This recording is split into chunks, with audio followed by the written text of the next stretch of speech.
तुर्की के एक सुनसान और घने जंगल के बीचों बीच, जहां कोई आता जाता नहीं था, एक खूबसूरत और जवान लड़की अकेली एक पेड़ के नीचे रहती थी। एक शाम जब लड़की पेड़ के नीचे घास पर बैठी थी, उसने देखा कि वहां से एक साधु गुजर रहा है। लड़की काफी अरसे से तन्हा थी और अब उसका सब्र जवाब दे चुका था। साधु को देखते ही लड़की ने अपनी सलवार के पांचे थोड़े ऊपर किए और झूठ मूठ का नाटक करते हुए जोर जोर से आवाज लगाई, बचाओ बचाओ।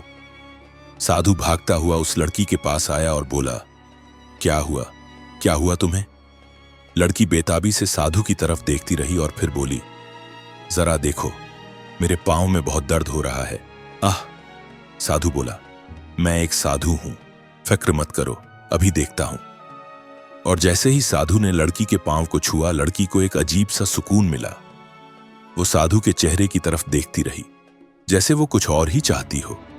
साधु ने थोड़ी देर उसके पांव दबाए और फिर कहा, तुम्हारे पांव तो बिल्कुल ठीक हैं, कोई मसला नहीं है। लड़की ने कहा, हां, वो तो मुझे भी पता है, मैंने तुम्हें अपने पास बुलाने के लिए ये झूठ बोला था।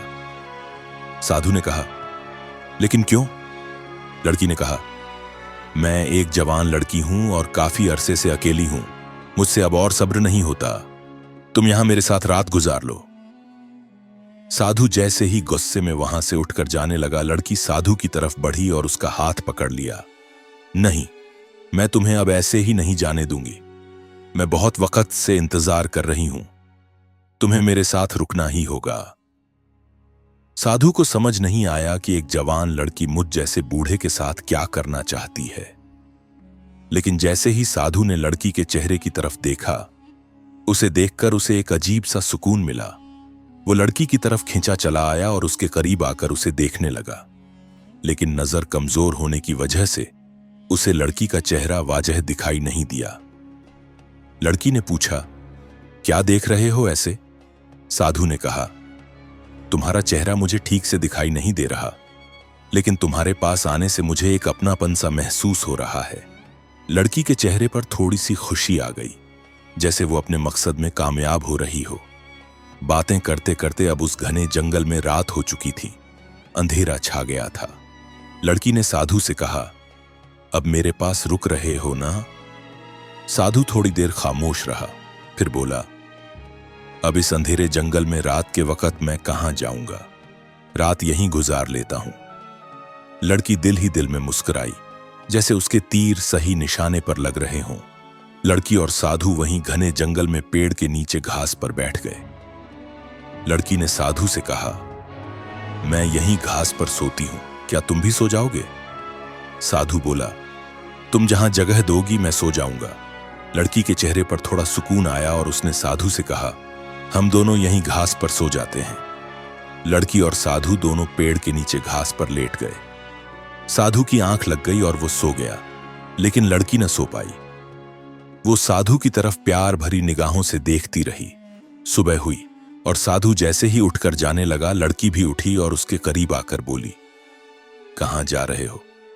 तुम रुक जाओ मेरे पास, मेरे चेहरे को देखो, क्या तुम्हें कुछ नहीं दिखाई देता इसमें? साधु ने लड़की के चेहरे की तरफ देखा तो जैसे उसके वजूद में कोई दस्तक हुई, लेकिन वही नजर की कमजोरी, उसे लड़की का चेहरा ठीक से दिखाई नहीं दिया। साधु ने लड़की से कहा, मैं निकलने लगा हूं, मुझे काम है। जब लड़की को लगा कि अब साधु उसकी बातों में नहीं आने वाला, तो उसने कहा, अच्छा, 1 मिनट रुको, मैं अभी आती हूं, आप यहां से हिलना मत। फिर लड़की तेजी से जंगल की तरफ दौड़ी और एक आम के पेड़ के नीचे जाकर खड़ी हो गई। उसने पेड़ से 2 आम तोड़े और फिर एक जोरदार चीख मारी, आह! और वहीं पेड़ के नीचे आंखें बंद करके लेट गई। साधु ने जैसे ही लड़की की चीख सुनी, वो फौरन उसकी तरफ भागा। पेड़ के पास पहुंचा तो देखा कि लड़की जमीन पर बेहोश पड़ी है। साधु उसके पास आकर बैठ गया। उसने लड़की को हिलाया, मगर लड़की झूठ मूठ का नाटक करते हुए आंखें बंद किए पड़ी रही। फिर साधु लड़की के करीब आया और उसका हाथ पकड़कर उसे रगड़ा, लेकिन लड़की ने अब भी अपनी आंखें न खोली और दिल ही दिल में खुश होती रही। साधु जल्दी से दौड़ा और एक नदी से अपने हाथ में थोड़ा सा पानी लिया और वो लाकर लड़की के चेहरे पर छिड़क दिया। लड़की को जब लगा कि अब इससे ज्यादा नाटक नहीं किया जा सकता, तो उसने आहिस्ता आहिस्ता अपनी आंखें खोली, जैसे वाकई बेहोश थी। साधु लड़की के चेहरे को देखता रहा, जैसे वो उसे कुछ बताना चाहता हो, लेकिन वही कमजोर नजर कुछ वाजह न देख सका।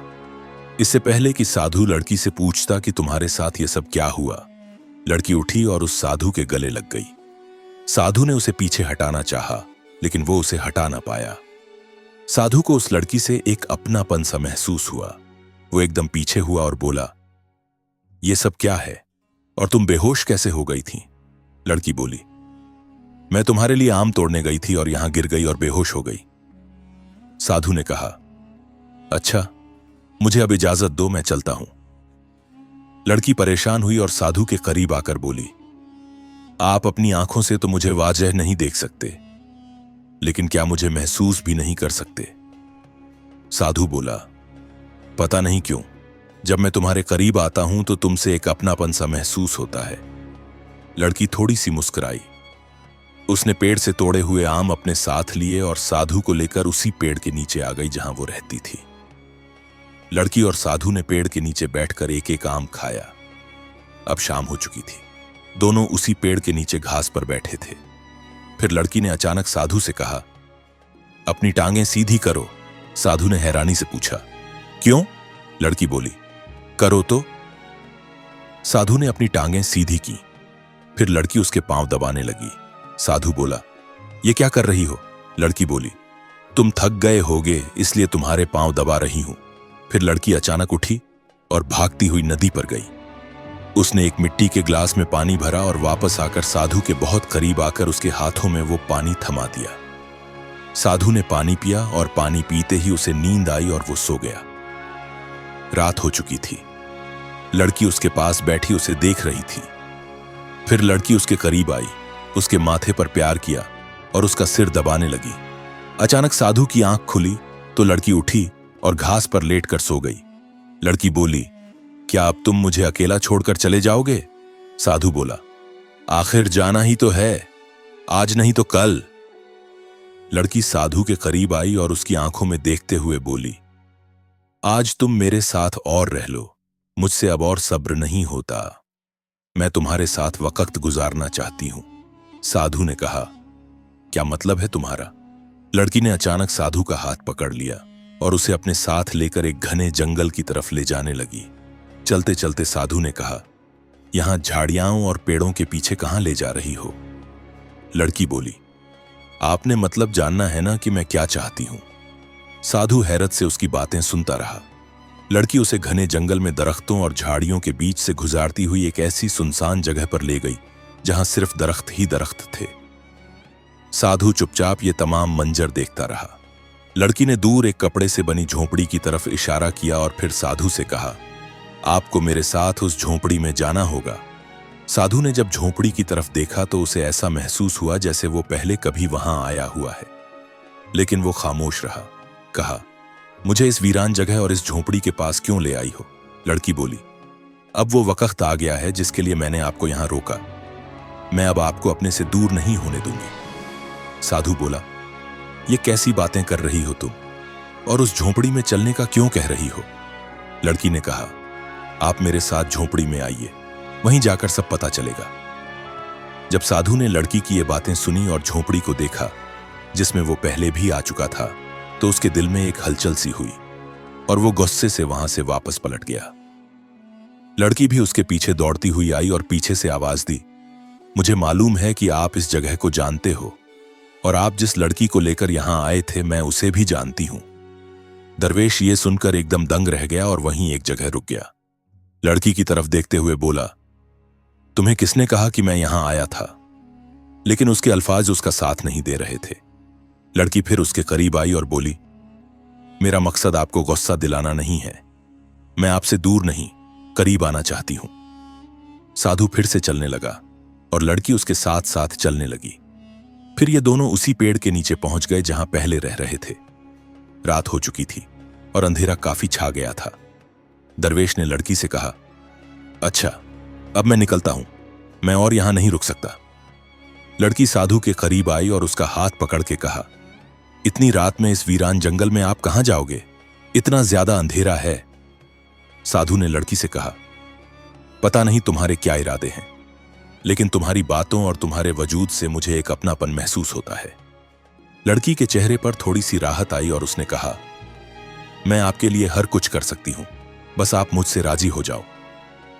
साधु ने कहा, अच्छा ठीक है, मैं आज रात यहीं रुक जाता हूं।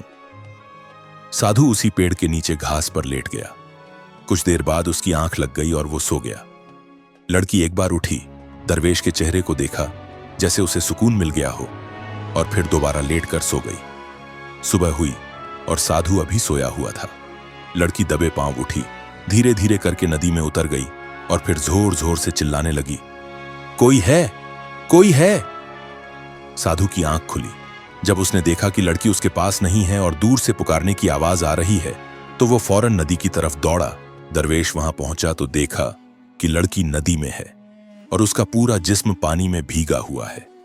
दरवेश ने लड़की से कहा, तुम वहां क्या कर रही हो? लड़की बोली, मैं पानी भरने आई थी, पांव स्लिप हो गया, मुझे बाहर निकालो। दरवेश ने उसे अपना हाथ दिया और जोर से अपनी तरफ खींचा। लड़की नदी से बाहर आ गई। साधु ने लड़की की तरफ देखा जो पूरी तरह पानी से भीगी हुई थी। साधु बोला, अच्छा अब मैं चलता हूं, तुम अपना ख्याल रखना। अब मैं और कोई बहाना नहीं सुनने वाला। लड़की साधु के करीब आई और बोली, क्या आप मुझे अभी तक गैर समझते हैं? काश आपकी नजर ठीक होती और आप मुझे सही तरह से देख सकते तो आप हरगिज मुझे छोड़ के न जाते। साधु को उसकी बातों से वही अपना सा एहसास हुआ और वो जाकर उसी पेड़ के नीचे बैठ गया। लड़की उसके पास आई और बोली, आप मेरे साथ झोंपड़ी के अंदर क्यों नहीं गए थे? इतनी मुश्किल से मैं आपको वहां तक लेकर गई थी, आपने मेरे सारे किए कराए पर पानी फेर दिया। चलो आज हम वहां चलते हैं, मैं आपके बिना अब नहीं रह सकती। साधु अब लड़की की बातें सुनता रहा और कुछ न बोला। रात हुई। साधु उसी पेड़ के नीचे घास पर लेटा और सो गया। लड़की भी वहीं लेटी थी, लेकिन उसकी आंखें खुली थीं। वो लेटे लेटे आपसे बातें करने लगी। अब उन्हें और यहां रोकना मुश्किल है। उनका दिल अब थोड़ा नरम लग रहा है। अब जो मैं चाहती हूं उन्हें साफ साफ बता दूं। ये ना हो कि मैं डर ही डर में रह जाऊं और ये मुझे छोड़ के चले जाए। कल उन्हें झोंपड़ी के पास लेकर जाना होगा, वहीं जाकर मेरा काम होगा। हो सकता है वहां जाकर उनका दिल पिघल जाए। यही सोचते सोचते वो सो गई। सुबह हुई। साधु और लड़की दोनों उठ गए। साधु एक बार फिर से जंगल से जाने लगा कि लड़की उसके पास आई और बोली, आप मेरे साथ बस एक बार उस झोंपड़ी में चलिए जहां से पहले आप झोंपड़ी के बाहर से ही वापस आ गए थे। आप जहां जाना चाहें जा सकते हैं, मैं आपको मना नहीं करूंगी। साधु ने कहा, क्यों? क्या है ऐसा उस झोंपड़ी में? तुम मुझे वहां ले जाने पर क्यों बेजार हो? लड़की ने कहा, मैं वो बात आपसे यहां नहीं कर सकती। मुझे यहां डर है कि आप मेरी हकीकत जानने के बाद मुझे कबूल करेंगे या नहीं। साधु कुछ कहता, उससे पहले ही लड़की उसे लेकर उसी घने जंगल की तरफ चल पड़ी जहां कपड़े की बनी झोंपड़ी थी। उन्हीं दरख्तों और झाड़ियों से गुजरते हुए दरवेश और लड़की उस झोंपड़ी के पास पहुंच गए। लड़की ने साधु का हाथ पकड़ा और उसे झोंपड़ी के अंदर ले गई। साधु हैरान था कि यह सब क्या हो रहा है। झोंपड़ी के अंदर जाते ही लड़की साधु के गले लगकर जोर जोर से रोने लगी। साधु ने लड़की को पीछे धक्का दिया और गुस्से से झोंपड़ी से बाहर निकल गया। लड़की फिर भागती हुई आई और उसके कदमों में गिर पड़ी। एक पल के लिए साधु को उसकी बातों में कोई मानूस सी आवाज सुनाई दी, जैसे दिल के किसी पुराने दरवाजे पर दस्तक हुई हो। लेकिन फिर भी उसने खुद को संभाला, लड़की को साइड किया और जाने लगा। लड़की उसके सामने आ खड़ी हुई और उसका हाथ पकड़ लिया। मेरे साथ चलिए सिर्फ एक बार। वो उसे लेकर झोंपड़ी के सामने एक ऊंचे मिट्टी के टीले पर चढ़ गई। टीले पर पहुंचकर लड़की ने रुककर कहा, अब क्या ये जगह भी आपको याद नहीं? साधु ने उस मकाम को गौर से देखा। एक पल को जैसे वक्त पीछे पलट गया। कोई पुराना लम्हा, कोई भूली बिसरी याद आंखों के सामने आ गई। लेकिन उसने फौरन बात का रुख मोड़ते हुए कहा, नहीं, ये कौन सी जगह है और तुम मुझे यहां क्यों लाई हो? हवा तेज चल रही थी, दरख्तों की टहनियां लरज रही थीं और दरवाजे की जंजीर हवा से टकराकर आवाज कर रही थी। घर में सिर्फ मोमबत्ती की मध्यम रोशनी थी और बाहर मूसलधार बारिश बरस रही थी। एक लड़की रेशमी साड़ी पहने भीगे बालों के साथ खिड़की के पास खड़ी थी। उसकी नजरें किसी को तलाश कर रही थीं। शायद वो किसी का इंतजार कर रही थी। अचानक दरवाजा खुला। एक लड़का बारिश में भीगा हुआ अंदर दाखिल हुआ। वो थका हुआ लग रहा था, लेकिन उसकी आंखों में कुछ कहने की जल्दी झलक रही थी। लड़की ने आहिस्ता से पूछा, तुम आ गए? लड़का मुस्कुराया और सर हिला दिया। दोनों की आंखों में खामोशी थी, लेकिन दिलों में एक तूफान सा मचा हुआ था।